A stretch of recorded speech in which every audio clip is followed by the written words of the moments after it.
ऐसे राष्ट्र के बारे में बात करने वाले हैं जिसे मुख्य रूप से सिर्फ 2 शब्दों में समेटा जा सकता है: विशाल पैमाना और अकल्पनीय रफ्तार। आधुनिक चीन की ये कहानी कोई आम कहानी नहीं है। ये गगनचुंबी इमारतों, दिमाग घुमा देने वाले इंफ्रास्ट्रक्चर और एक ऐसी अभूतपूर्व तेजी की कहानी है जो लगातार पूरी दुनिया को हैरान कर रही है। तो चलिए, बिना किसी देरी के शुरू करते हैं। शुरुआत इसी रफ्तार से करते हैं। आइए एक ऐसी ट्रेन के सफ़र की कल्पना करते हैं जहां खिड़की के बाहर का नज़ारा पलक झपकते ही पीछे छूट जाए। शंघाई मैग्लेव ट्रेन लगभग 430 किलोमीटर प्रति घंटे की अविश्वसनीय गति से दौड़ती है।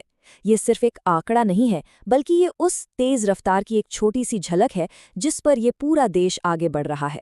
जहां कई देश 100 की रफ्तार पर भी गर्व करते हैं, वहां 400 से ज्यादा की गति को बिल्कुल सामान्य बना दिया गया है। और दिलचस्प बात यह है कि ये गति सिर्फ पटरियों तक सीमित नहीं है। यहाँ का बुनियादी ढांचा यानी इंफ्रास्ट्रक्चर अकल्पनीय स्तर का है। शहरों का डिजाइन कुछ ऐसा है कि एक पल में ऐसा लग सकता है कि हम जमीन पर पैदल चल रहे हैं, जबकि असल में वो 25वीं मंजिल की ऊंचाई हो सकती है। इतना ही नहीं, यहाँ मेट्रो ट्रेनें सीधे रिहायशी इमारतों के बीच से होकर गुजरती हैं। ये शहरी विकास का बिल्कुल ही अलग साइंस फिक्शन जैसा स्तर है। तो चलिए आज के इस विश्लेषण को इन 5 प्रमुख स्तंभों के जरिए समझते हैं। पहला, भूगोल और जनसांख्यिकी। दूसरा, इंफ्रास्ट्रक्चर बूम। तीसरा, वैश्विक आर्थिक इंजन। चौथा, एक अनूठा डिजिटल इकोसिस्टम। और अंत में यहाँ के अजूबे और पर्यटन। शुरू करते हैं हमारे पहले पिलर से, भूगोल और जनसांख्यिकी।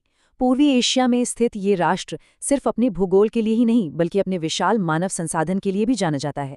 इसका पैमाना इतना बड़ा है कि इसे समझे बिना आधुनिक विकास की इस कहानी को समझना नामुमकिन है। अगर हम आंकड़ों पर गौर करें तो स्थिति बिल्कुल साफ हो जाती है। क्षेत्रफल के हिसाब से ये दुनिया का तीसरा सबसे बड़ा देश है। जनसांख्यिकी की बात करें तो 1.4 अरब से अधिक आबादी के साथ भारत के ठीक बाद ये दुनिया की दूसरी सबसे बड़ी आबादी वाला देश है। और एक बहुत ही खास बात, इसकी सीमाएं पूरे 14 अलग-अलग देशों से लगती हैं। यहाँ का परिदृश्य ऊंचे पहाड़ों, रेगिस्तानों और नदियों से लेकर विशाल मेगा सिटीज तक फैला हुआ है।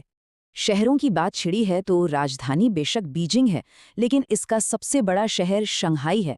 सिर्फ इस शहर में 25 करोड़ से ज्यादा लोग रहते हैं। मतलब एक ऐसा शहर जिसकी आबादी दुनिया के कई देशों की कुल आबादी से भी ज्यादा है। संस्कृति और धर्म के नजरिए से भी यहाँ एक अनूठा मिश्रण देखने को मिलता है। आधिकारिक तौर पर एक नास्तिक देश होने के बावजूद यहाँ बौद्ध, ताओवादी, ईसाई और मुस्लिम समुदायों की एक बहुत बड़ी और विविधतापूर्ण आबादी मौजूद है। अब जरा इस दिलचस्प फैक्ट पर गौर करते हैं। दुनिया का तीसरा सबसे बड़ा देश होने के बावजूद यहाँ की केवल 10 से 12% जमीन ही वास्तव में खेती के योग्य है। जी हाँ, सिर्फ 12%। बाकी का 88% हिस्सा ऐसा है जहाँ सीधे तौर पर कृषि करना संभव ही नहीं है। तो अब सवाल उठता है कि फिर खेती होती कैसे है? इसका जवाब है नदियाँ। भौगोलिक सीमाओं के कारण अधिकांश खेती नदियों के किनारे होती है, खासकर यांग्त्सी नदी के पास। ये 6300 किलोमीटर लंबी नदी दुनिया की तीसरी सबसे लंबी नदी है। इसी नदी घाटी के सहारे चावल, गेहूं, मक्का, सोयाबीन और कपास जैसी फसलें उगाई जाती हैं। और ये कमाल का कॉन्ट्रास्ट देखिए, इतनी सीमित कृषि योग्य भूमि होने के बावजूद ये आज दुनिया का सबसे बड़ा चाय उत्पादक देश है। चलिए अब अपने दूसरे पिलर की तरफ बढ़ते हैं, इंफ्रास्ट्रक्चर बूम। ये एक ऐसा सेक्टर है जहां विशाल नेटवर्क्स का निर्माण सचमुच होश उड़ा देने वाली तेजी से होता है। दुनिया का सबसे बड़ा हाई स्पीड रेल नेटवर्क और सबसे बड़ा एक्सप्रेसवे नेटवर्क आज यहीं मौजूद है। बीजिंग, शंघाई, ग्वांगजू और बाओआन जैसे एयरपोर्ट्स दुनिया के सबसे बड़े और व्यस्तम हब्स में गिने जाते हैं। और सिर्फ सिविल इंफ्रास्ट्रक्चर ही नहीं, बल्कि सैन्य क्षेत्र में भी अत्यधिक आधुनिकीकरण हुआ है। आज यहाँ की सेना उन्नत प्रौद्योगिकी और हथियारों के मामले में बहुत आगे निकल चुकी है। आगे बढ़ते हैं तीसरे पिलर पर, वैश्विक आर्थिक इंजन। आखिर बुनियादी ढांचे से आगे बढ़कर ये राष्ट्र दुनिया की दूसरी सबसे बड़ी अर्थव्यवस्था कैसे बना, आइए समझते हैं। इसे समझने के लिए बस एक यही विचार काफी है। वैश्विक आपूर्ति श्रृंखला यानी ग्लोबल सप्लाई चेन इन विशाल कारखानों और बंदरगाहों पर कितनी गहराई से निर्भर करती है, इसका अंदाजा इसी बात से लगाया जा सकता है कि दुनिया भर में इस्तेमाल होने वाली हर 3 में से 1 वस्तु यहीं निर्मित होती है। फैशन ब्रांड से लेकर बड़ी टेक और ऑटो कंपनियों तक पूरी दुनिया का बहुत बड़ा उत्पादन यहीं से होता है। और इसी विशाल मैन्युफैक्चरिंग का सीधा असर यहाँ की अर्थव्यवस्था पर पड़ता है। अनुमान है कि साल 2026 तक इस देश की जीडीपी $20 ट्रिलियन के विशाल आंकड़े को पार कर जाएगी। ये कोई छोटी उपलब्धि नहीं है, ये इतने बड़े पैमाने पर काम कर रहे करोड़ों श्रमिकों, हाई स्पीड नेटवर्क और विशाल बंदरगाहों के सटीक तालमेल का ही नतीजा है। लेकिन सबसे बड़ा गेम चेंजर क्या है? वो है इनकी बदलती हुई रणनीति। पहले ये देश केवल सस्ते उत्पादन के लिए जाना जाता था, लेकिन अब पूरा फोकस स्मार्ट, हाई-टेक इनोवेशन पर शिफ्ट हो गया है। यही कारण है कि आज वैश्विक आपूर्ति श्रृंखला पूरी तरह से इसके बिना काम नहीं कर सकती। अगर यहाँ की फैक्ट्रियाँ कुछ पल के लिए रुक जाएं, तो पूरी दुनिया की सप्लाई लाइन प्रभावित हो जाती है। अब आते हैं हमारे चौथे पिलर पर, एक अनूठा डिजिटल इकोसिस्टम। ये इंटरनेट की एक ऐसी अनोखी व्यवस्था है जो बाकी पूरी दुनिया से बिल्कुल अलग-थलग काम करती है, लेकिन फिर भी अविश्वसनीय रूप से सफल है। इसे ऐसे समझते हैं, एक तरफ वो वैश्विक ऐप्स हैं जिनका इस्तेमाल हम दुनिया भर में रोज करते हैं, जैसे फेसबुक, इंस्टाग्राम, ट्विटर और व्हाट्सएप। ये सभी यहाँ पूरी तरह से प्रतिबंधित हैं। लेकिन दूसरी तरफ इनके अपने घरेलू दिग्गज हैं। वीचैट, अलीपे, डॉइन और वीबो जैसे प्लेटफॉर्म्स ने विदेशी कंपनियों की जगह ले ली है और एक पूरी तरह से आत्मनिर्भर डिजिटल दुनिया खड़ी कर दी है। और अगर किसी एक ऐप का उदाहरण लेना हो तो वो है वीचैट। ये सिर्फ एक मैसेजिंग ऐप नहीं है, ये एक ऐसा ऑल इन वन प्लेटफॉर्म है जिससे करोड़ों लोग मैसेज भेजते हैं, दुकानों पर पेमेंट करते हैं, ऑनलाइन शॉपिंग करते हैं और यहाँ तक कि टैक्सी भी बुक करते हैं। मतलब 1 अरब से ज़्यादा लोगों की पूरी डिजिटल जिंदगी बस इसी एक ऐप के इर्द गिर्द घूमती है ना कमाल की बात। अब हम अपने आखिरी पिलर पर आ गए हैं, अजूबे और पर्यटन।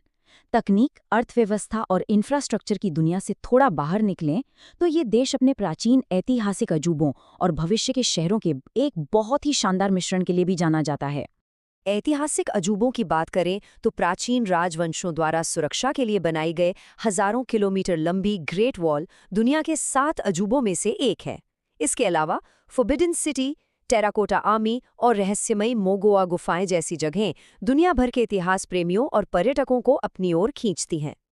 लेकिन सिर्फ इतिहास ही नहीं, यहाँ की प्राकृतिक सुंदरता भी अद्भुत है। फिल्म प्रेमियों के लिए एक बहुत ही रोचक फैक्ट है, हुनान प्रांत में स्थित ज़ांगजियाजे नेशनल पार्क के ऊंचे सैंडस्टोन पिलर्स इतने अनोखे हैं कि मशहूर हॉलीवुड फिल्म अवतार में दिखाए गए काल्पनिक पहाड़ों की प्रेरणा हॉलीवुड निर्देशक जेम्स कैमरून ने यहीं से ली थी। बिल्कुल अविश्वसनीय। और उसी झांगजियाजी नेशनल पार्क में एक और इंजीनियरिंग मार्वल मौजूद है, बेलोंग एलिवेटर। ये दुनिया की सबसे ऊंची और सबसे तेज आउटडोर लिफ्ट है। एकदम प्रकृति के बीचों बीच मौजूद ये लिफ्ट अत्याधुनिक तकनीक का बेहतरीन उदाहरण है, जो कुछ ही पलों में लोगों को पहाड़ों की चोटियों तक पहुंचा देती है। और जब हम आधुनिक अजूबों और प्रकृति के इस बेहतरीन तालमेल को देखते हैं तो शंघाई का फ्यूचरिस्टिक स्काईलाइन सामने आता है। वहां मौजूद शंघाई टावर दुनिया की सबसे ऊंची इमारतों में शामिल है। तो एक तरफ जहां सिचुआन में चेंगदू और येलो माउंटेन की शांति है, वहीं दूसरी तरफ ये विशाल गगनचुंबी इमारतें हैं। तो आज के इस एक्सप्लेनर में हमने इस विशाल भूभाग की स्पीड, इसके बुनियादी ढांचे, अर्थव्यवस्था और इसकी अनूठी डिजिटल दुनिया को करीब से समझा। लेकिन जाते जाते इस एक सवाल पर विचार करना बहुत ज़रूरी हो जाता है। जब ये देश कम लागत वाले उत्पादन से पूरी तरह से हाईटेक इनोवेशन की ओर अपना बदलाव पूरा कर लेगा, तो आने वाले 10 सालों में इस महाशक्ति की सप्लाई चेन पर पूरी दुनिया की निर्भरता का स्वरूप किस तरह से बदल जाएगा? ये एक ऐसा सवाल है जिसका उत्तर भविष्य की वैश्विक अर्थव्यवस्था की दिशा तय करेगा। इस पर हमें ज़रूर सोचना चाहिए। हमारे साथ इस विश्लेषण में जुड़ने के लिए आपका बहुत बहुत धन्यवाद।